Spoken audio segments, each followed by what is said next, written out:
बनारस। सुबह का वक्त। काशी मंदिर से घर आकर जब मेज पर नाश्ता लगाने लगी तो उसके बाबा उससे बोले, काशी, आज आपके चाचा जी और हमारे दोस्त आ रहे हैं। आनंद जी कुर्सी पर बैठते हुए कहते हैं, फिर तो आज हम स्कूल से आधे दिन की छुट्टी लेके चले आएंगे और उनके लिए खाना भी बनाना होगा। वो आनंद जी को नाश्ता देते हुए बोलती जा रही थी। आनंद जी ने लगभग बड़बड़ाते हुए कहा, फिर से शुरू हो गया इसका। अब पूरे दिन ये उनके मनपसंद की चीजें बनाएगी और जब हम बोलते हैं तो हफ्ते में एक बार बस।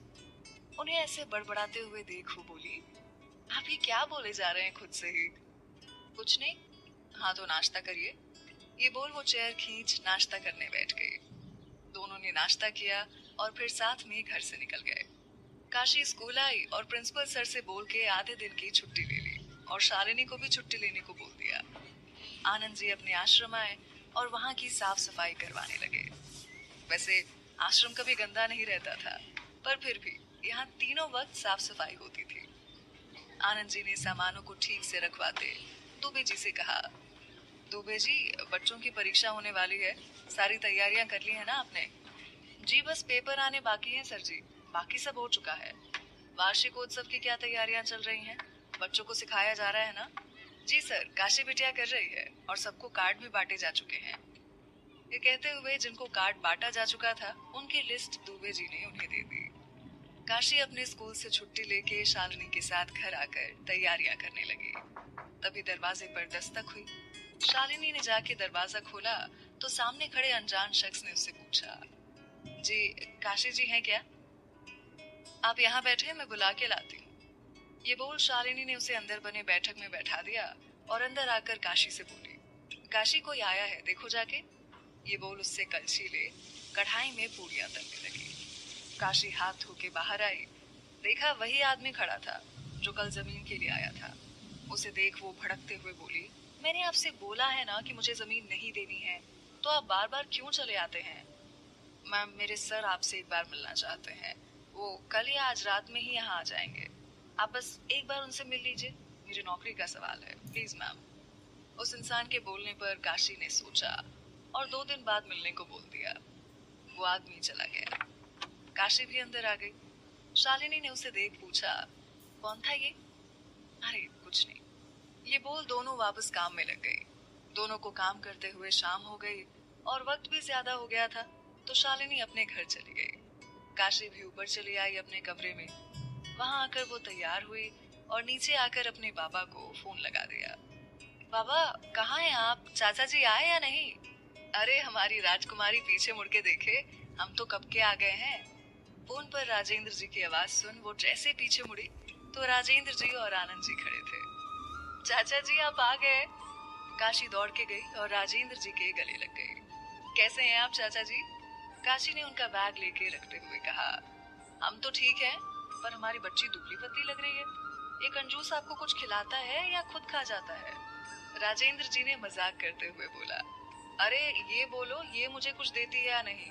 हफ्ते में एक दिन कचौड़ी जलेबी मिलती है, बस बाकी दिन वही फीका खाना। पर आज मैं इसकी एक भी बात नहीं सुनूंगा। आज मेरा यार आया है, आज तो दोनों खाएंगे। आनंद जी खुश होते हुए बोले, वैसे खुशबू तो बहुत अच्छी आ रही है। आनंद जी ने बोला, हाँ चाचा जी, आज सारा खाना आपकी पसंद का बना है। आप बस हाथ मुंह धो के आ जाइए, हम खाना लगाते हैं। काशी बोल के रसोई घर की तरफ बढ़ गई। राजेंद्र जी को लेके आनंद जी कमरे में चले गए। रात का वक्त। बनारस एयरपोर्ट। मुझे उस लड़की से मिलना है।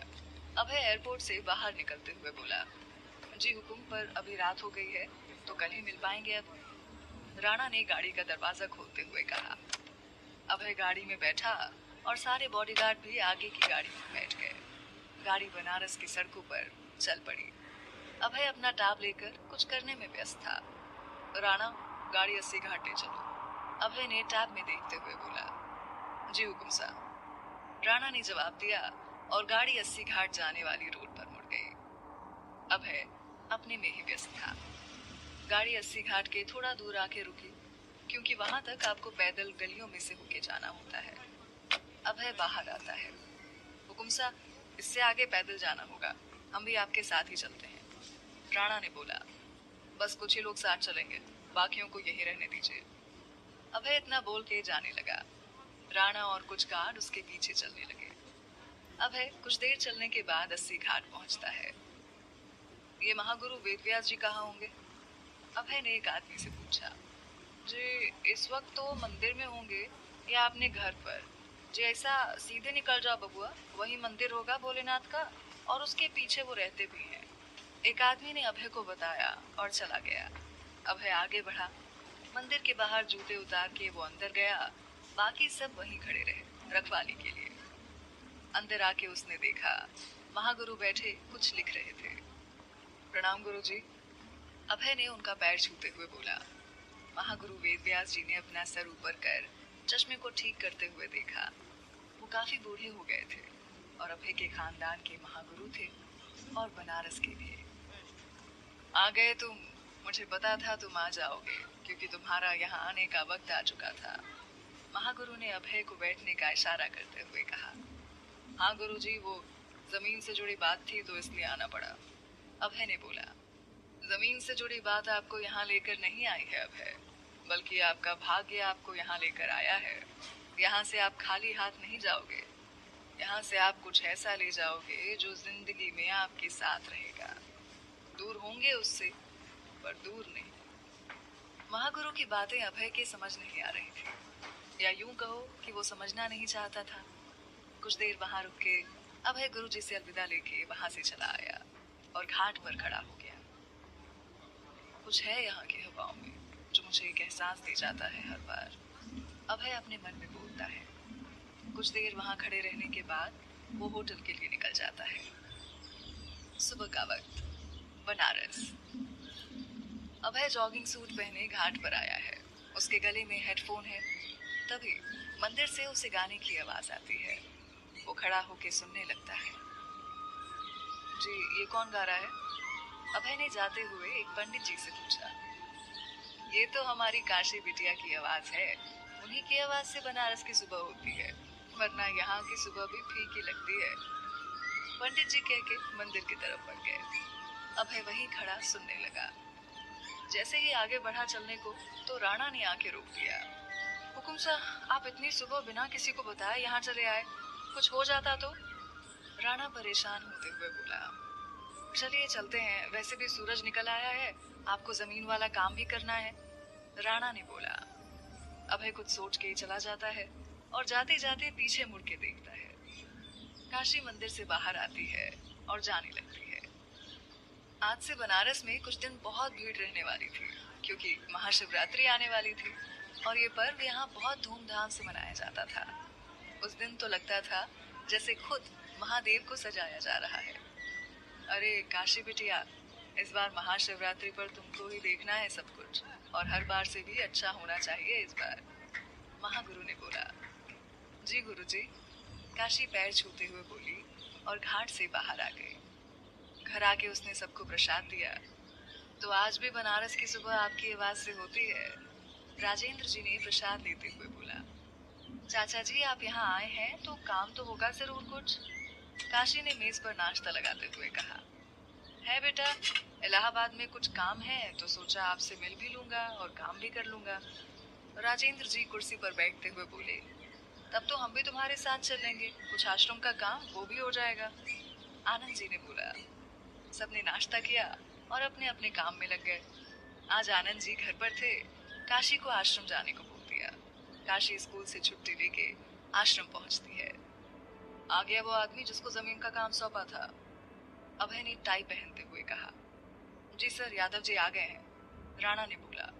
बुलाओ उन्हें, अभय ने कोट पहनते हुए कहा। राणा यादव को बुला लाया। प्रणाम सर। यादव आकर हाथ बांध कर खड़ा हो गया। उस लड़की के बारे में जो पता है बताओ, अभय ने चाय का कप उठाते हुए बोला। सर उसका नाम काशी है, स्कूल में टीचर है, उसके पिता के अलावा उसका कोई नहीं है, और एक आश्रम है जिसे वो चलाते हैं, यादव बोल के चुप हो गया। चलो उसके स्कूल चलना है। अभय उठा और जाने लगा। कुछ वक्त में वो सब काशी के स्कूल के सामने थे। जाओ पता करो कहाँ है और बुलाओ उसे यहाँ, अभय ने गाड़ी में बैठे हुए कहा। यादव जी गए, पता करके आए। सर वो आज नहीं आई हैं। यादव सर झुका के बोला। आश्रम कहाँ है? सर यहाँ से कुछ 1 किलोमीटर की दूरी पर है। अभय ने आश्रम का पता लिया और यादव को पैसे देके भेज दिया। राणा, इस लड़की के बारे में मुझे इन्फॉर्मेशन चाहिए, सारी।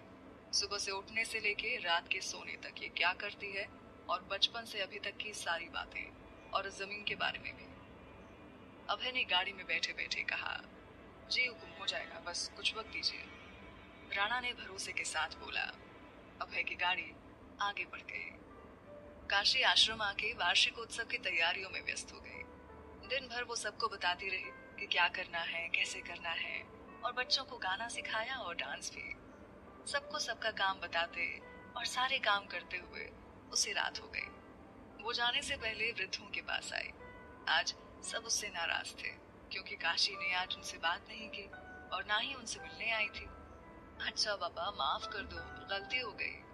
काशी कान पकड़ के खड़ी थी। ऐसे माफ नहीं करेंगे, एक बूढ़े दादाजी बोले। तो फिर दादाजी, कैसे माफ करना है अपनी काशी को? काशी ने कान पकड़े हुए कहा। हम सबको गाना सुनाना होगा आपको, तब माफ करेंगे। दादाजी के साथ सबने बोला। अच्छा ठीक है, हम गाना सुना देंगे, आप सब चलिए, लेटिए। काशी ने दादाजी को उनके बिस्तर पर लेटाते हुए बोला। सब अपने बिस्तर पर लेट गए। काशी ने सारी लाइट बुझा के एक लाइट जली रहने दी और सारी खिड़कियां खोल दी। बगीचे से आती ठंडी हवा कमरे में अच्छा अनुभव दे रही थी। काशी अलाव जला रही थी और गाना शुरू करती है।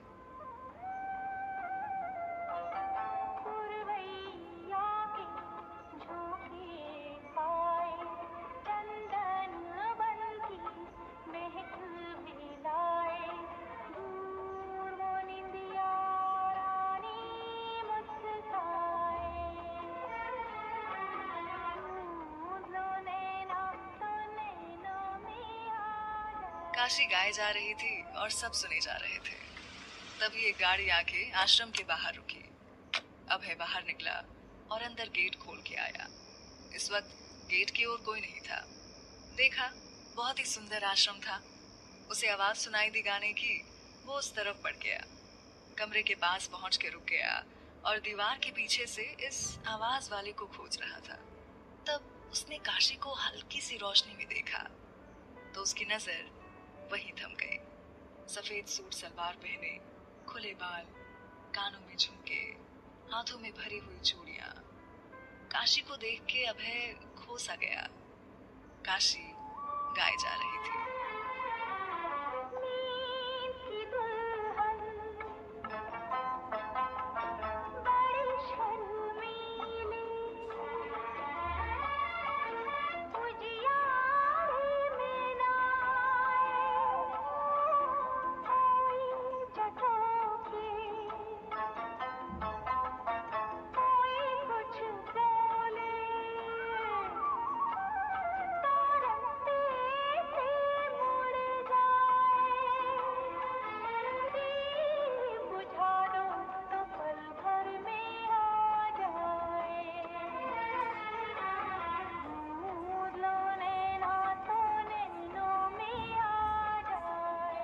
काशी धीरे से सबको सुला के वहां से बाहर आई। दुबे चाचा, हम घर जा रहे हैं, आज बहुत वक्त हो गया है। बाबा और चाचा जी दोनों ही इंतजार कर रहे होंगे।